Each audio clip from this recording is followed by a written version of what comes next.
अस्सलाम वालेकुम। आज की वीडियो में हम chapter 1 accounts from incomplete record के चैप्टर से क्वेश्चन नंबर 7 करेंगे। क्वेश्चन 7 है, mister Salim Hasan commenced business on 1 January 2016 with a capital of ₹50,000। यहाँ पे हमें 1 जनवरी 2016 का कैपिटल गिवन है। इट्स मीन कि हमें ओपनिंग कैपिटल गिवन है। हमें अगर तो इससे रिलेटेड मज़ीद कोई चीज़ नहीं है तो हमें ओपनिंग कैपिटल के लिए स्टेटमेंट ऑफ अफेयर स्टार्टिंग में नहीं बनाना पड़ेगी। हम यही balance as a opening capital लेंगे। He immediately purchased furniture for ₹12,000 कि उसने फ़ौरन 12,000 का फर्नीचर ख़रीदा है। On 1 April 2016 he borrowed ₹30,000 from his friend mister Nasir at 10% per annum and introduced a further capital of his own expenses on 31st December 2016. His position was as follow.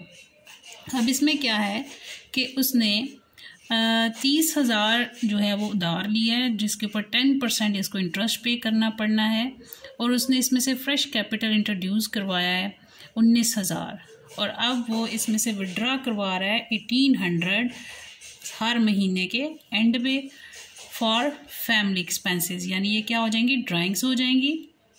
On 31 December 2016 his position was as follow. अब हमारे पास closing statement of affair बनाने के लिए balance given है, जिसमें cash in hand है 1200, cash at bank है 15,600, सन्ड्री डेटर है, ये भी एसेट है 28,800, इसे एसेट साइड पे लिखेंगे। ये भी एसेट है, एसेट साइड पे जाएगा। ये भी एसेट है, ये भी एसेट साइड पे जाएगा। स्टॉक है, ये भी एसेट है। बिल रिसीवेबल भी एसेट है। सन्ड्री क्रेडिटर हमारे पास लाइबिलिटी है, इसे हम क्लोजिंग स्टेटमेंट ऑफ अफेयर की क्रेडिट साइड पे लिखेंगे। रेंट ड्यू भी क्रेडिट साइड पे जाएगा। और इसमें हमारे पास जो इंटरेस्ट है उससे रिलेटेड देखते हैं क्या बात हुई है। डेप्रिसिएशन ऑन फर्नीचर है 10% पर एनम, इसे हम लोग फर्नीचर में से लेस करके लिखेंगे स्टेटमेंट ऑफ अफेयर में। इंटरेस्ट ऑन कैपिटल है, इसका इफेक्ट किधर होगा, statement of profit and loss में। Interest is unpaid on mister Nasir's loan. एक तो जो हमने लोन लिया ये हमारी लाइबिलिटी है, लोन फ्रॉम नासिर, इसको हम लोग लिखेंगे। और उसने इमीडिएटली बोला था कि अप्रैल में उसने जो है वो लोन लिया है, तो 9 मंथ का इंटरेस्ट हमने इसके ऊपर पे करना है। इंटरेस्ट ड्यू ऑन लोन हम क्या करेंगे, इंटरेस्ट की अमाउंट 30,000 है, उसका 10% लेंगे, मल्टीप्लाई बाय 9 डिवाइडेड बाय 12 करेंगे, तो हमारे पास इंटरेस्ट ऑन लोन की अमाउंट आएगी। फिर कहता है write off 2800 from sundry debtor. Debtor में से हमने as a bad debt 2800 less करना है, और हम लोग इसे क्लोजिंग स्टेटमेंट ऑफ अफेयर में डेटर में से 2800 को लेस करेंगे, और इसका कहीं इफेक्ट नहीं होगा। जो इंटरेस्ट ऑन कैपिटल है ये हम लोग ओपनिंग कैपिटल के ऊपर लेंगे और फ्रेश कैपिटल के ऊपर। फ्रेश कैपिटल कितना है, 19,000 है, इसके ऊपर लेंगे। और ये हमने इसके ऊपर भी 9 मंथ का लेना है, क्योंकि ये बिल्कुल स्टार्ट में नहीं आया, ये अप्रैल में आया है। तो अप्रैल से ऑनवर्ड हम दिसंबर तक इसके मंथ काउंट करते हैं, वो 9 बनते हैं, तो हम 9 मंथ का इंटरेस्ट पे करेंगे, क्योंकि यहाँ पे पर एनम यानी पूरे साल का इंटरेस्ट गिवन है, इसलिए हम लोग इसको मल्टीप्लाई बाय 9 डिवाइडेड बाय 12 कर देंगे। अब हम इस क्वेश्चन को स्टार्ट करते हैं। हमें यहाँ पे हमने देखा हमें ओपनिंग स्टेटमेंट ऑफ अफेयर बनाने की ज़रूरत नहीं है, हमने सिर्फ और सिर्फ कौन सी स्टेटमेंट ऑफ अफेयर बनानी है, क्लोजिंग स्टेटमेंट ऑफ अफेयर। और हमने क्या इसमें फाइंड आउट करना है, हमने इसमें statement of profit and loss निकालनी है। तो अब हम इसको करते हैं स्टार्ट। सबसे पहले हमारे पास क्या गिवन है, कैश इन हैंड है, एसेट वाली साइड पे हम लोग लिख लेंगे cash in hand. Cash in hand के बाद हमारे पास कैश एट बैंक है। कैश इन हैंड की अमाउंट कितनी है हमारे पास, 1200। उसके बाद कैश एट बैंक की अमाउंट थी 15,600। उसके बाद हमारे पास सन्ड्री डेटर है, और वो कितने हैं, 28,800।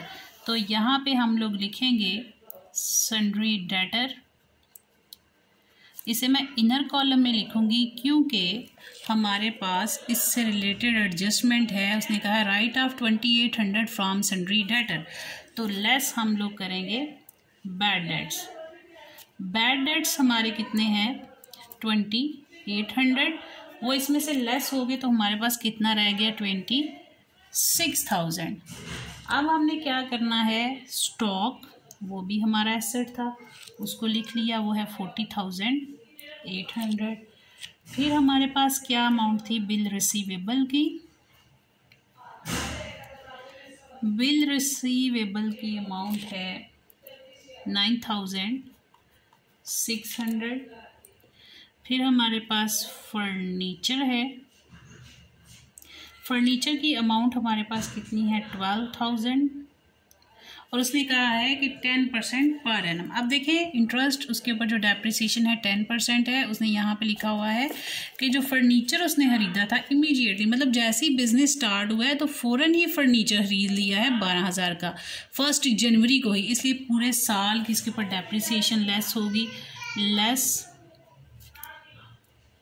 डेप्रिसिएशन। तो 12,000 मल्टीप्लाई बाय 10% तो हमारे पास कितना आता है 1200।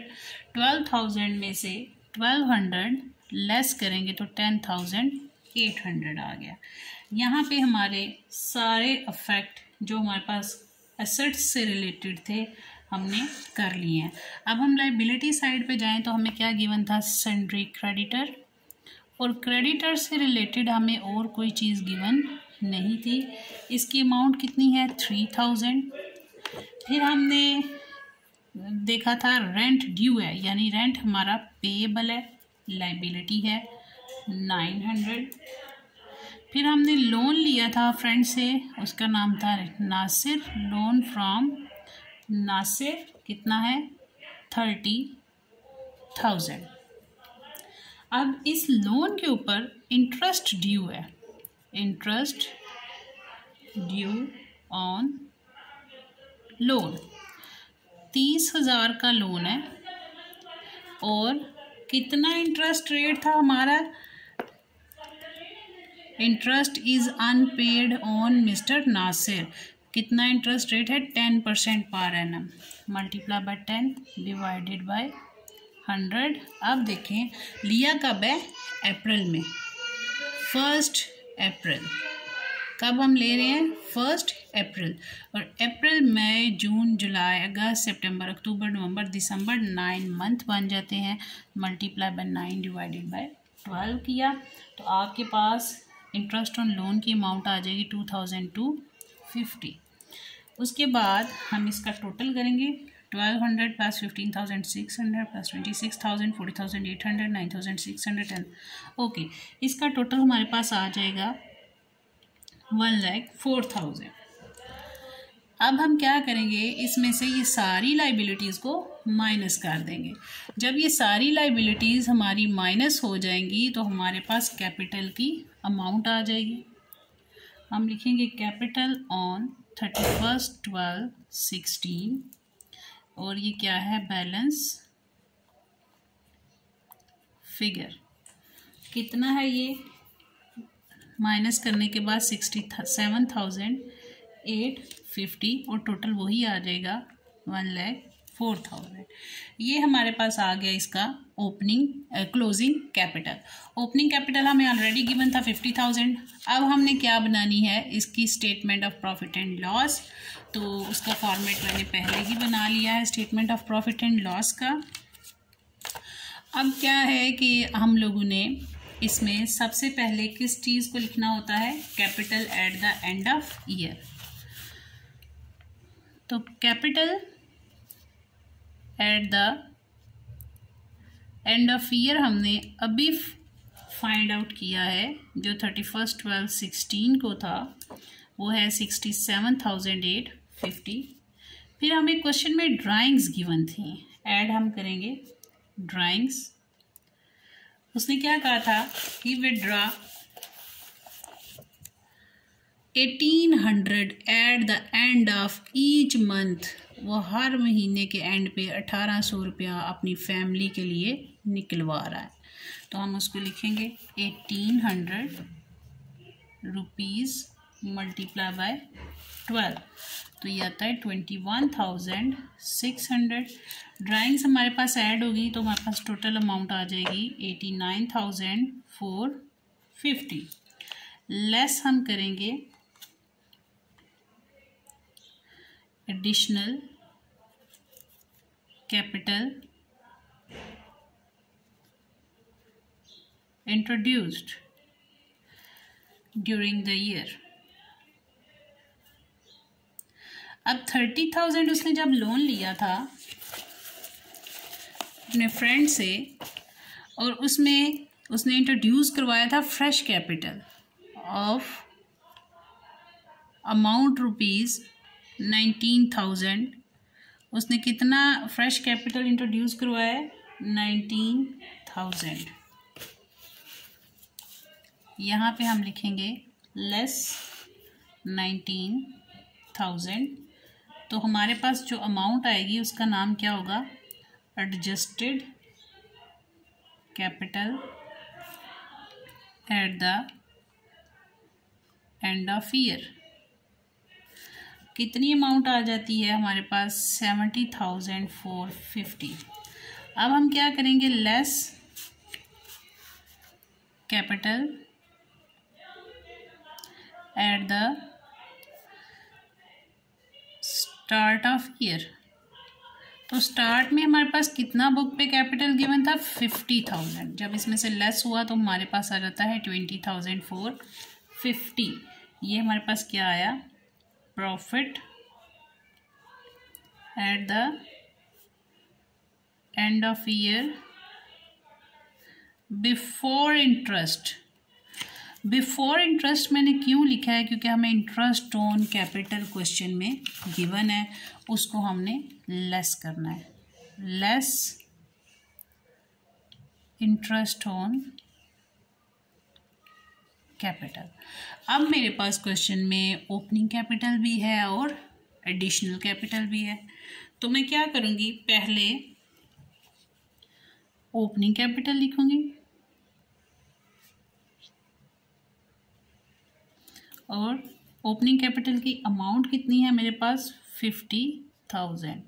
इंटरेस्ट ऑन कैपिटल था 10%। चूँकि ये साल के स्टार्ट में अमाउंट है हमारे पास, इसके ऊपर हम लोग जो है वो 10% ले रहे हैं। पूरे साल ये यूज़ हुआ है तो 12 डिवाइडेड बाई 12 ये आपस में क्रॉस हो जाएगा।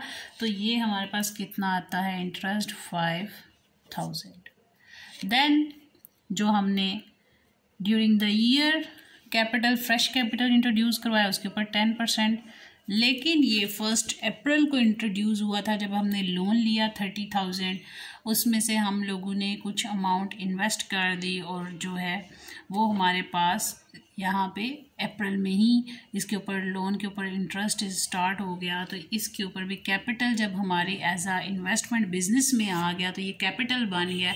तो ये हम लोग अप्रैल से ही इसके ऊपर इंटरेस्ट चार्ज करेंगे।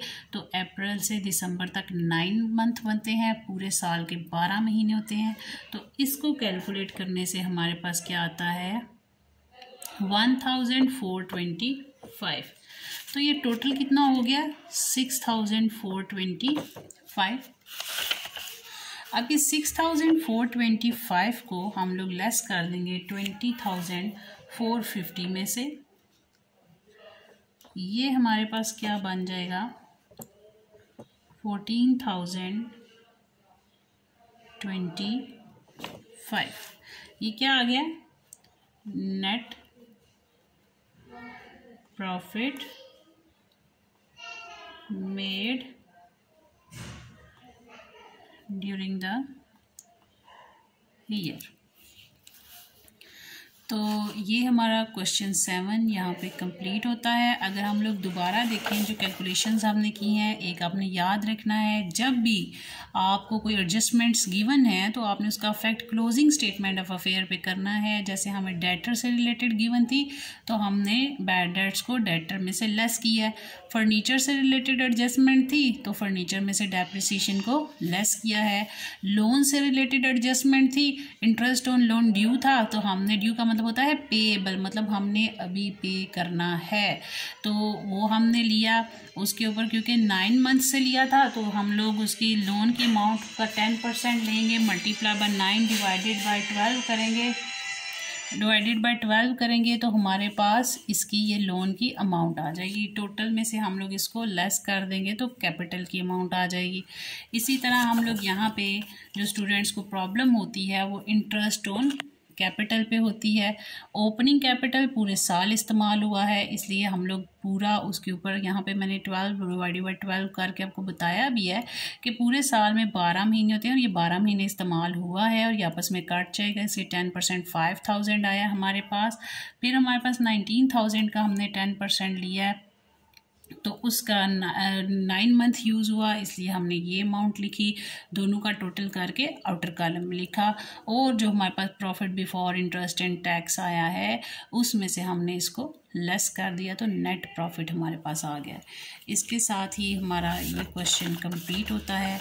अगर आपको इसमें कोई प्रॉब्लम हो तो आप लोग कमेंट में पूछ सकते हैं। Thank you. अल्लाह हाफिज़।